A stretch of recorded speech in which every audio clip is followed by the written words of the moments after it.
George കുട്ടിയുടെ വരവിനാണ്. അതൊരു 1.5 വരവായിരിക്കുമോ? ഒരു അരവരവെന്നൊക്കെ വിളിച്ചാൽ പോരെ. ഇതിന്റെ പ്രശ്നം എന്നറിയോ, അത് എക്സ്പെക്ടേഷനാണ്. ഇത് ഇപ്പം 1 ദൃശ്യത്തെക്കുറിച്ച് പറയുകയാണെങ്കിൽ 1ന്റെ ഒരു സ്ക്രിപ്റ്റിംഗ് പാറ്റേൺ ഉണ്ടായിരുന്നു. 2 എഴുതിയപ്പം ആ കഥ ഡെവലപ്പ് ചെയ്ത് വന്നപ്പോൾ അതിൻ്റെ ഒരു സ്ക്രിപ്റ്റിംഗ് പാറ്റേൺ, പ്രത്യേകിച്ച് ആ റൈറ്റർ വന്നിരുന്ന് കഥ പറയുമ്പോൾ അങ്ങനെ ഒരു കട്ടിങ് ഒക്കെ അത് വന്നപ്പോൾ അതങ്ങനെ സംഭവിച്ചതാണ്. അല്ലാതെ ഞാനൊരു വ്യത്യസ്തമായി സ്ക്രിപ്റ്റ് ചെയ്തേക്കാന്ന് ഓർത്തൊന്നും ചെയ്തതല്ല. ഇപ്പം 3rd വരുമ്പോൾ ഇപ്പം ഞാൻ ചിലർ അനൗൺസ് ചെയ്ത് കഴിഞ്ഞപ്പോൾ ഇതിൻ്റെ അടിയിൽ എഴുതിയേക്കുന്നുണ്ട് 2ണ്ടിനേക്കാൾ മുകളിലുള്ള സ്ക്രിപ്റ്റിംഗ് ആയിരിക്കണം എന്നൊക്കെ പറഞ്ഞു. എനിക്ക് അങ്ങനെയൊന്നും ചെയ്യാൻ അറിയാൻ പറ്റില്ല. 3rd ഞാൻ കഥയെ അപ്രോച്ച് ചെയ്യുന്ന ഒരു രീതിയുണ്ട്. അവിടുത്തെ സംഭവവാസങ്ങൾ എന്താണ്, ആ സംഭവവാസങ്ങൾ എങ്ങനെ ഓഡിയൻസിലേക്ക് പ്രസന്റ് ചെയ്യണം, അതിനു വേണ്ടി ഞാൻ സ്ക്രിപ്റ്റ് ചെയ്യുന്നു. അതുകൊണ്ട് 2ണ്ടിന്റെ സ്ക്രിപ്റ്റിംഗ് പാറ്റേണേ അല്ല 3rd, ടോട്ടലി ഡിഫറെൻ്റ് ആണ്. മേ ബി കുറച്ചുകൂടി ഒരു ഫസ്റ്റിൻ്റെ ഒരു പാറ്റേണിലേക്കാണ് അത് പോകുന്നത് എന്ന് എനിക്ക് തോന്നുന്നു. അപ്പോൾ അങ്ങനെ ഒരു ഭയങ്കരമായ സ്ക്രിപ്റ്റിംഗ് പാറ്റേൺ ഒക്കെ എക്സ്പെക്ട് ചെയ്ത് വരുന്നവർക്ക് എനിക്കറിയില്ല. അതുകൊണ്ട് അതധികം പ്രതീക്ഷിക്കാതെ വരിക. ജോർജ് കുട്ടിയുടെ കുടുംബത്തിൽ ഇനി എന്തെങ്കിലും പ്രശ്നങ്ങളുണ്ടോ, അവിടെ ഇപ്പോൾ എന്താണ് സംഭവിക്കുന്നത്, 4.5 വർഷങ്ങൾക്ക് ശേഷം അവിടെ എന്ത് സംഭവിക്കുന്നു എന്ന് അറിയാനുള്ള ഒരു ആകാംക്ഷയിൽ വരിക. അതിനപ്പുറത്തേക്ക് വലിയ പ്രതീക്ഷയോടെ വരാതിരിക്കുന്നതായിരിക്കും നല്ലത്.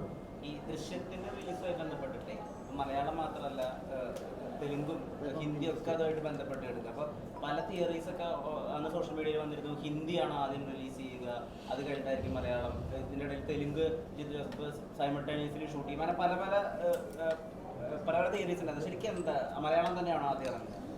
ഇതിനെ കുറിച്ച് പറയാം. നിങ്ങൾ ആരെങ്കിലും ഈയിടെ ശ്രദ്ധിച്ചായിരുന്നോ? ഈ ഒരു 2 ആഴ്ച മുമ്പ് ഞാനും മമ്മൂക്കയും കൂടെ ഒരു പടം വരുന്നു, അതിന്റെ സ്ക്രിപ്റ്റ് ഡിസ്കഷൻ കഴിഞ്ഞ് ലോക്ക് ചെയ്തു എന്നൊക്കെ പറഞ്ഞു.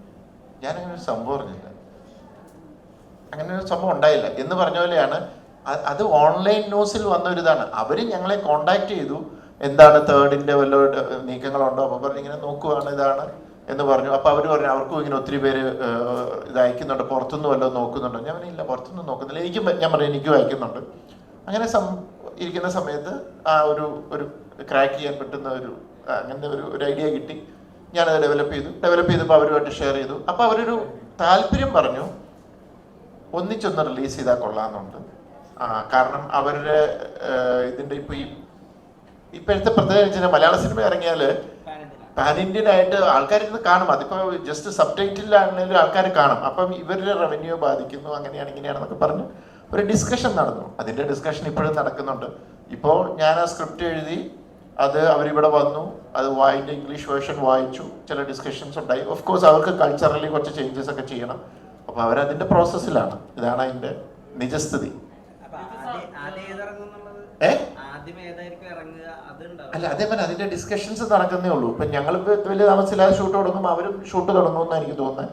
അതിന്റെ ഡിസ്കഷൻ അതൊക്കെ പ്രൊഡക്ഷൻ സൈഡിലാണ്. ഞാൻ അതിനകത്ത് ഇടപെടേണ്ട കാര്യമില്ല. ഞാൻ ക്രിയേറ്റീവ് സൈഡിൽ കാര്യങ്ങൾ നോക്കുന്ന ആളല്ലേ.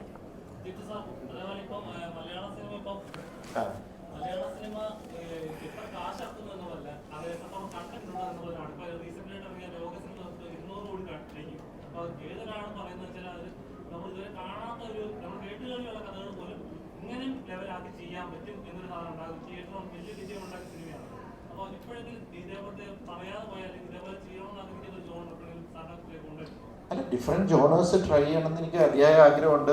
ഞാൻ എപ്പോഴും വിശ്വസിക്കുന്നത് ഒരു ഇൻഡസ്ട്രിയിൽ ഡിഫറെൻറ്റ് ജോണേഴ്സ് വരണം. ഇപ്പോൾ ലോകം വന്നു, ഇതിപ്പോൾ പറ്റുന്ന എന്നാന്ന് വെച്ച് കഴിഞ്ഞാൽ ഇനി കുറേ ആൾക്കാർ കയറി എന്നാൽ നമുക്കൊരു സൂപ്പർ ഹീറോ എടുത്ത് ചെയ്തേക്കാൻ മുന്നോട്ട് ഇറങ്ങരുത്. അത് അവർ ചെയ്തു, അവരതിൻ്റെ അടുത്ത് ചെയ്തു. ഇപ്പം നമുക്കിപ്പോൾ നമ്മുടെ ഒരു ഡ്രാമയാണ്, അല്ലെങ്കിൽ ഒരു കോമഡിയാണുള്ളത്. എന്താണെങ്കിലും അത് ആൾക്കാരെ എൻ്റർടൈൻ ചെയ്യുന്ന രീതിയിൽ അത് പ്രസൻറ്റ് ചെയ്യുക എന്നുള്ളതാണ്. അവരെ തിയേറ്ററിൽ നിങ്ങൾക്ക് എന്താ വേണ്ടത്, തിയേറ്ററിൽ വന്നിരിക്കുമ്പോൾ നിങ്ങൾ എൻ്റർടൈൻഡ് ആവണം, അത്രയേ ഉള്ളൂ. അതിന് സ്ക്രിപ്റ്റിങ്ങിൽ സമയമെടുത്ത് അതിൻ്റെതിരായി വർക്ക് ചെയ്ത് കഴിഞ്ഞാൽ അതിൻ്റെ റിസൾട്ട് കിട്ടുമെന്ന് വിശ്വസിക്കുന്ന ഒരാളാണ് ഞാൻ. പിന്നെ എന്നോട് ചോദിച്ചു കഴിഞ്ഞാൽ എനിക്ക് എല്ലാ ടൈപ്പ് ജോണേഴ്സ് ചെയ്യണമെന്ന് ആഗ്രഹമുണ്ട്. ഇപ്പം ഇത് പ്രശ്നം വെച്ചാൽ ബാക്ക് ടു ബാക്ക് ത്രില്ലേഴ്സ് വരുന്നു. ഇതൊരു 2-3 വർഷം മുമ്പുള്ള സബ്ജക്ട്സ് ആണ്. ഇപ്പം ഞാൻ ഈ അന്നോട്ട് വർക്ക് ചെയ്തൊക്കെ തുടങ്ങി വന്നതാണിത്. ഇപ്പം ഞാൻ വർക്ക് ചെയ്തുകൊണ്ടിരിക്കുന്ന ചില സബ്ജക്ട്സുകളുണ്ട്, അതിനകത്ത് കുട്ടികളുടെ സിനിമയുണ്ട്, അങ്ങനത്തെ ഒരു ഡിഫറെൻ്റ് ആയിട്ടുള്ള ജോണറുകൾ. അപ്പം ഞാൻ കൂടുതൽ പറയുന്നില്ല ഏതൊക്കെ ജോണേഴ്സാണ്.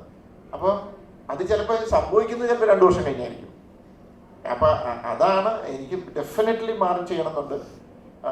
അത് ഇനിയിപ്പോൾ ഞാൻ അതിപ്പോൾ ഈ കഴിഞ്ഞ ദിവസം ഒരാൾ ചോദിച്ചൊരു മൾട്ടി ഹീറോ പടം ചെയ്യാൻ സാറിന് ആഗ്രഹം. ഞാൻ ഒരു കഥ വന്നാൽ അവിടെ ഒരു മൾട്ടി ഹീറോയ്ക്കുള്ള സ്പേസ് ഉണ്ടെങ്കിൽ ഞാൻ ചെയ്യും. ഒരു നല്ല കഥ വരുമ്പോൾ അതിനകത്ത് ഒരു സൂപ്പർ ഹീറോയ്ക്കുള്ള സ്പേസ് ഉണ്ടെങ്കിൽ ചെയ്യും. അല്ലാതെ ഇത് ചെയ്യണം എന്ന് പറഞ്ഞ് ഞാൻ ഇറങ്ങാറില്ല. അത്രേ ഉള്ളൂ.